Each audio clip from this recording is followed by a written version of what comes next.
So these are the top 5 most realistic remote jobs you can get in 2025 with no previous experience if you're actually willing to put in the work, if you're willing to dedicate yourself and learn a skill that's actually valuable to the market, that's valuable to your potential employers. If you're lazy and you're looking for shortcuts, this is not for you. If you're a serious person who's actually looking to build something real, then watch this video. I think it'll help you a lot. My name is João. I'm from Portugal and I've been working remotely since 2018. Initially, I had a small online e-commerce business, a typical online business that everyone talks about. That's how I started. I did that for a few years. Eventually, I got to the point where it wasn't giving me freedom. So I decided to look into something different. And that something different was in the form of a remote job. I looked into an industry that I was interested in. I saw an opportunity that I could grab, and that's still there to this day. And that's part of the reason why I'm making this video. But I saw this opportunity and I positioned myself in a certain way that allowed me to get a really well-paid remote job with no previous experience. My starting salary was around $7,000 a month if you include the annual bonus. And that job pretty much changed my life. Like, it changed the way I was able to live my life. It gave me the freedom that I was really looking for when I had initially started my small online business. And now I'm basically teaching other people how to do the same, how to get one of these remote jobs that is just, it's kind of like a freedom job. And the reason why I say that these are the most realistic jobs to get, it's because they're not one of these hype jobs or hype business ideas that you get every month, a new business scheme. They're just solid positions that companies are actively hiring for. And that, more importantly, it's easy for you to differentiate yourself among other applicants. Even if you don't have the resume, even if you don't have that previous formal experience, which was my case. Here's something you have to understand about getting hired for, let's just talk about remote work in 2025. The people that they get hired the most, they're not the most qualified. They're not the ones that with the most impressive resume. They're the ones that look the best. Like, they look like the best option. They sell themselves more successfully. They look different from the rest. And the most obvious and the easiest way, and just the best way for you to do this, is to position yourself as a superior alternative to a service that's usually provided by an agency. That's what I did. That's the game. Because if you think about it, most businesses at this point have worked with agencies before. Advertising agencies, content agencies, SEO agencies, social media agencies, etc., etc. And most of them have had really negative experiences. You can talk to like any business owner you talk to, they tell you one, if not multiple stories of working with an agency and hating it and never wanting it to do it again. So now they want something different. They don't want to have the same experience with agencies over and over again. And they're turning to hiring someone to come in-house and perform that service in-house, like an in-house employee of the company that does the same thing essentially that an agency would do, but that does it in-house, that is an integral part of their team, and that is fully focused on their company, that really cares about their job and the progression and the results that they deliver, instead of being an agency that has 50 different clients and is more concerned with getting clients and getting results. And that's your opportunity. That's how you stand out even with no previous experience, because you're not gonna come in as a beginner. You're gonna come in as someone with a solid plan, with a real strategy that isn't just a copy-paste, cookie-cutter template strategy that agencies use for every client across the entire industry. You're gonna come up with something real, just something that's better than what they've had before, which really is a pretty low bar. Because that something better is usually just accountability, undivided attention, a real strategy, and someone that actually gives a shit. So here are the top 5 most realistic jobs that you can get following this opportunity that there is in the market, even if you have no formal experience like myself. So the first one is an in-house media buyer. That's what I do. It's my chosen field, my chosen career. It's also what I teach. And a media buyer is nothing more than someone that manages Facebook ads, YouTube ads, TikTok ads, Google ads, etc. Media buyer is just a fancy word for advertising expert, essentially. There's plenty of advertising agencies out there that are not hard to replace, let's just say that. And the average salary for a media buyer at the time that I'm recording this video is between $73,000 and $124,000 a year, which goes right in line with my starting salary of $75,000 plus $10,000 annual bonus, so around $85,000 a year. Now, obviously I'm biased because this is what I do and it's what I teach, but I do think that media buyer is the best job that you can get right now, just because it's very easy for you to measure your value. because a media buyer is someone that's responsible for advertising. So you're responsible for directly generating revenue, and it's really easy to measure your value.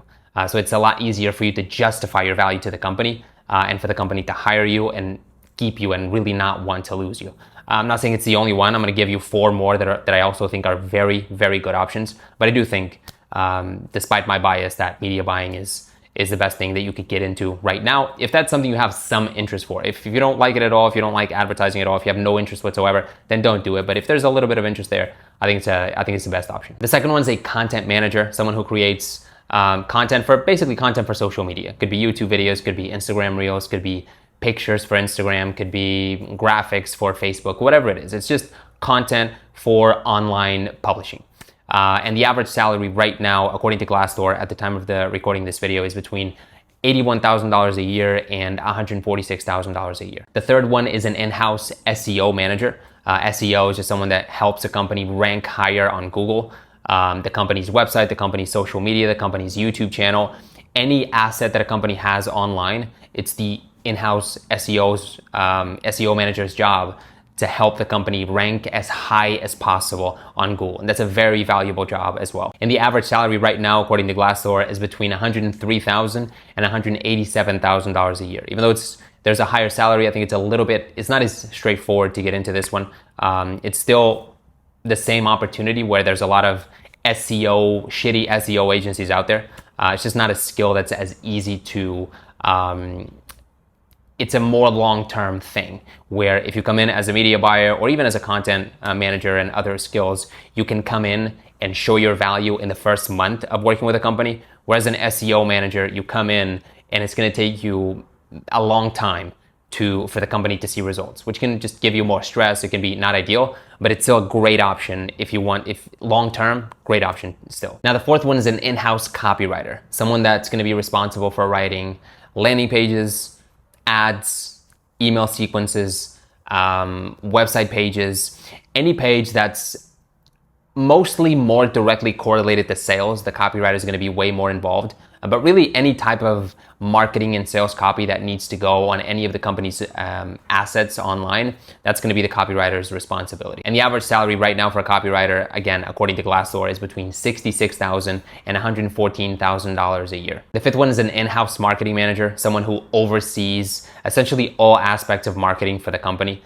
someone that manages each team member that is in the marketing team, manages the copywriter, manages the media buyer, et cetera, et cetera. So it does require more people skills and management skills, definitely. But still, there's plenty of marketing agencies out there that are quite replaceable. And the average salary right now, according to Glassdoor, is between $81,000 and $142,000 a year. And I'm gonna give you an extra one here, which is an in-house social media manager. This could be mixed with a content manager, but a lot of the times they're separate. Social media manager is someone who's responsible for social media strategy.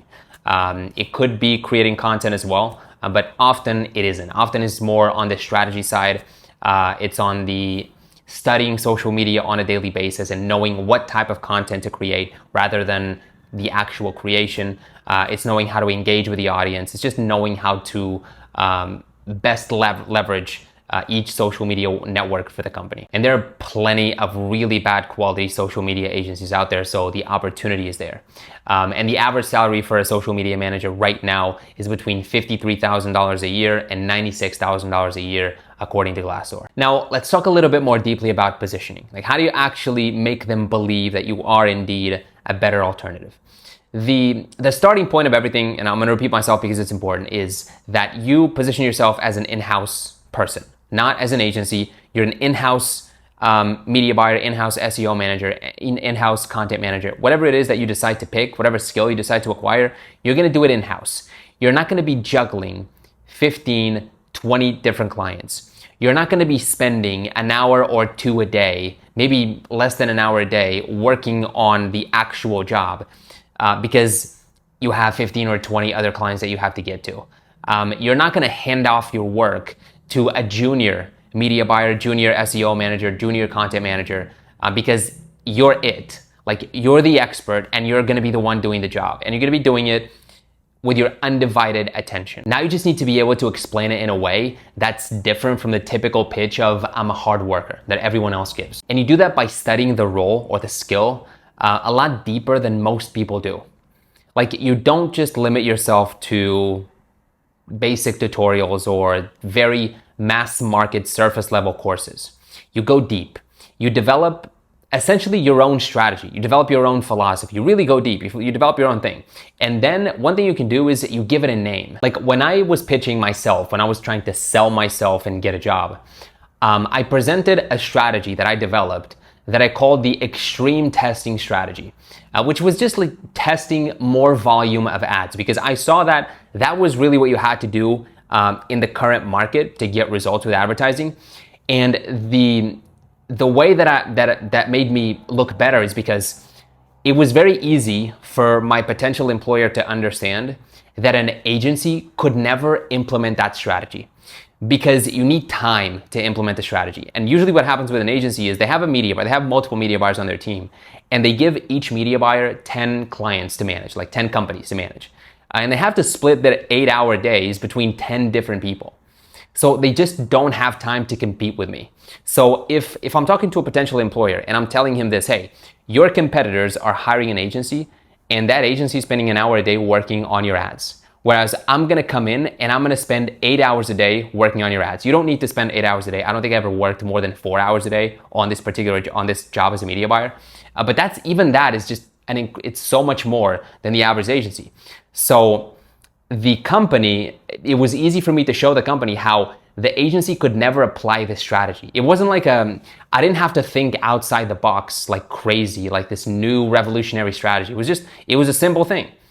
I can do a better job than the agency because not only do I care more and I'm more invested because I'm an in-house person and I'm a part of your team, but I also have a lot more time.